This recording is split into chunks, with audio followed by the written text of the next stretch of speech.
El 15 de septiembre se conmemora el Día Internacional de la Democracia y este año el tema central es la participación. Vamos a tratar en esta entrevista de hablar de la participación específicamente de mujeres y de jóvenes, además, en la vida política de nuestro país.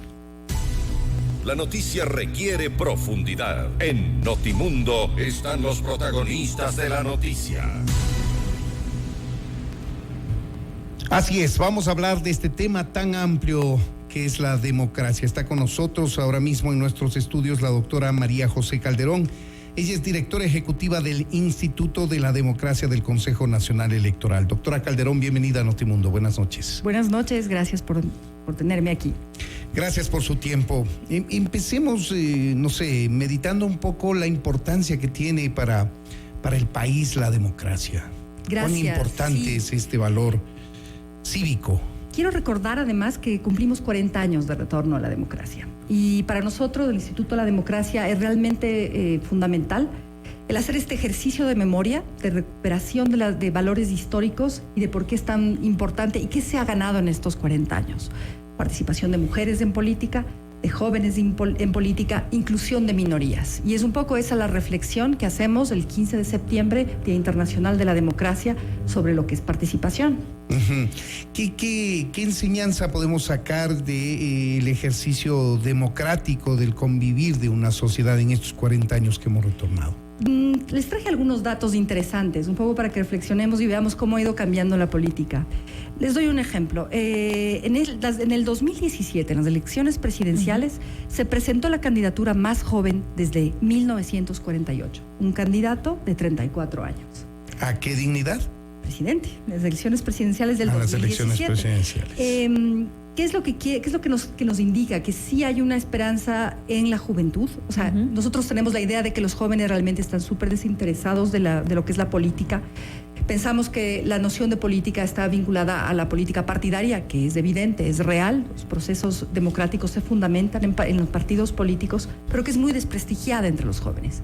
Sin embargo, y esa es nuestra misión, existe una población importante de jóvenes que se da cuenta de que si no llega o accede al poder real mediante un partido político, no podemos hacer cambios. Ahora sí tenemos en la actualidad a un gran número de jóvenes que están justamente participando ya de por sí en cargos públicos.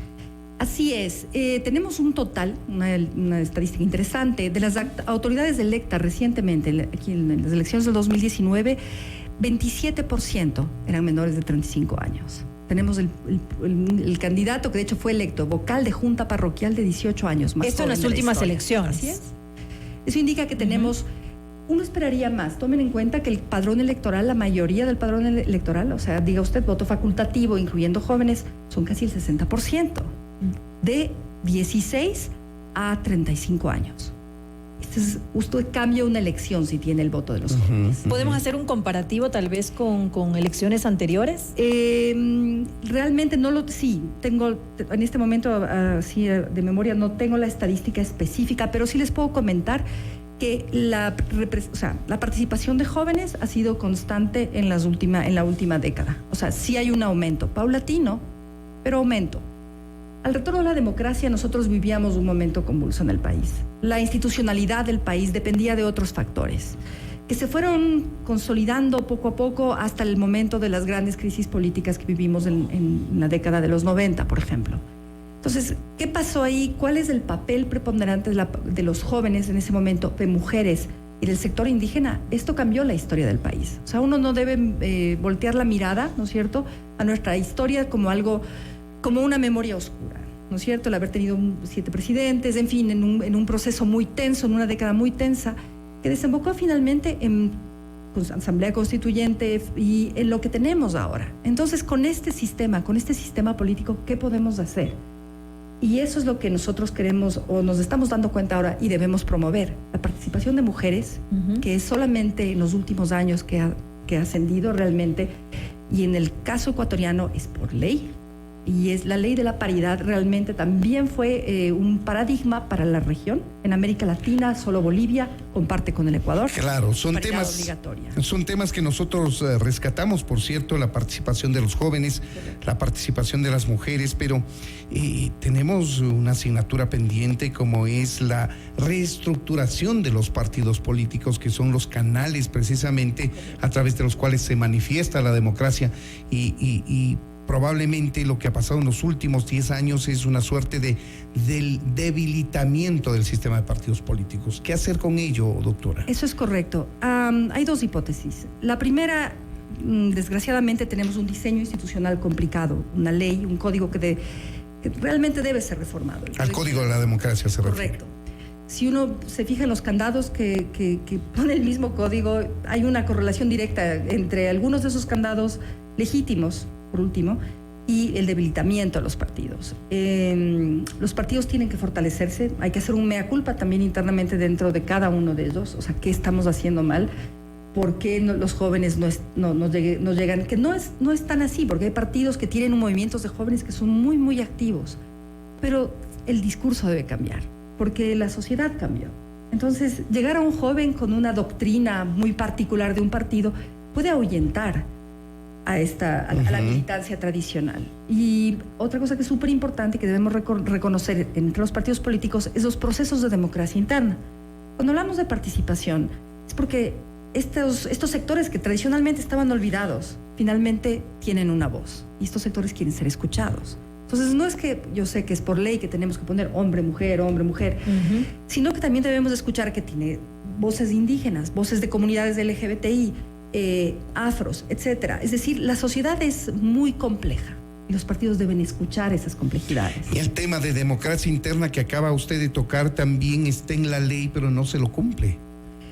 Y claro, y eso es un tema que nosotros, personalmente, el Instituto de la Democracia tiene que trabajar con partidos políticos. Nosotros ayudamos a fortalecer institucionalmente, pero llegamos a un límite.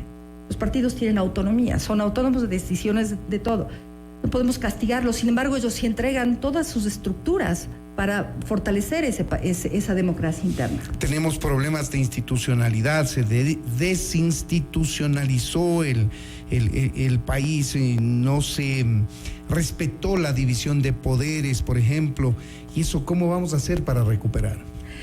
Esto es un ejercicio complejo. Una década de un régimen o de un diseño institucional tan rígido, tan complejo, tiene secuelas en todo el Estado. Y es un trabajo que uno lo empieza a ver realmente ya cuando empieza a ejecutar procesos y se da cuenta, no, pero esto cómo puede ser, cómo sucedió.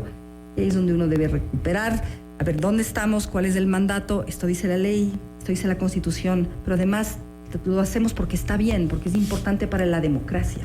La penetración del tema de corrupción en las organizaciones políticas ha desanimado a profesionales capaces y a los jóvenes. No quieren salir manchados por formar parte de un partido que mañana más tarde llega al poder y llega a ejercer un cargo público. Correcto. Ustedes como buenos comunicadores saben que cuando surge un escándalo así, o sea, la comunicación en emergencia debería saltar, ¿no? Entonces, ¿cómo hacemos para que un partido político recupere la confianza, la imagen? Y es un proceso un poco de mediano a largo plazo.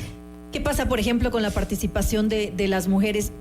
Cuando hablamos de participación también pensamos en la representación, pero ¿qué pasa, por ejemplo, en las votaciones? Porque parte de la participación de las mujeres también debería verse reflejada en la vida política, en que la mujer que va y pone su voto, exactamente, parte de... Porque obviamente, además, tal vez esté equivocada, pero en muchas ocasiones las mujeres también votan por mujeres. Hay varios estudios que indican, hay de todo. Hay gente que dice que sí, pero realmente hay estudios que indican que no necesariamente. No necesariamente. Es el caso, no necesariamente. ¿Cómo estamos con la representación entonces de mujeres? Les doy unos datos interesantes, ¿ya? Del total de autoridades locales en las últimas elecciones, desgraciadamente solo tenemos un 27% de mujeres electas, ¿ya?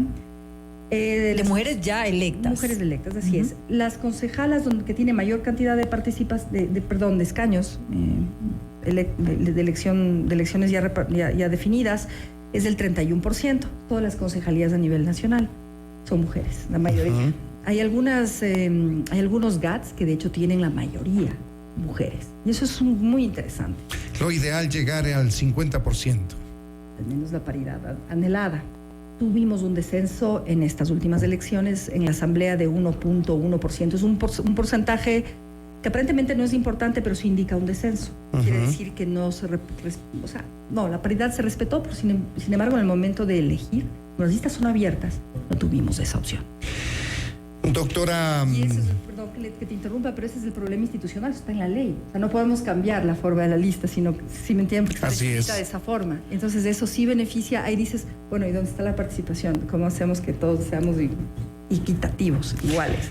Doctora Calderón, nos quedan poquísimos minutos. ¿Cómo se va a celebrar estos 40 años de retorno a la democracia y este Día de la Democracia en el Ecuador? Les comentamos, el Instituto de la Democracia, adscrito al Consejo Nacional Electoral, tiene varios eventos a nivel nacional. De hecho, nosotros tenemos la Semana de la Democracia, que lo hemos denominado el Mes de la Democracia, porque también coincide con el retorno de clases de la costa, que es un poco después del 15 de septiembre. Para nosotros es fundamental destacar el trabajo que hacemos justamente en colegios y escuelas a nivel nacional. Tenemos el minuto cívico, que es, si ustedes recuerdan cuando estaban en el colegio, cuando uno tocaba cantar vestido de uniforme de parada. Así es, los lunes. Correcto. Pero nuestros minutos cívicos nos obligan a reflexionar por qué estoy haciendo esto y por qué lo público es importante y por qué quiero participar. Entonces, desde concursos de oratoria, pintura, hacemos performances, como lo que les acabo de mencionar hace un momento, que va a pasar el día domingo. Y una serie de eventos que nos recuerdan que la lucha por la participación es válida, legítima y constante. Por ejemplo, ¿cuáles? Les doy, ya le iba, era secreto para nuestro performance, pero por ejemplo, el día domingo nosotros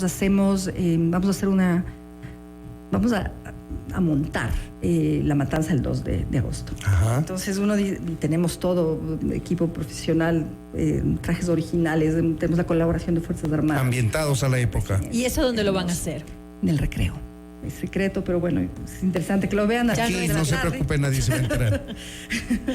Y la idea es que uno recuerde la libertad como ese anhelo de la democracia. O sea, siempre uno tiene que pelear por algo, por un ideal, por un mundo mejor, por paridad, lo que mencionábamos hace un momento, medio ambiente, todos son valores justos y dignos, y eso se pelean en las lides públicas. Y para eso se hace política. Así es, cada uno de los ciudadanos debemos concienciarnos sobre la necesidad de participar por el bienestar nuestro y de nuestros conciudadanos, por supuesto.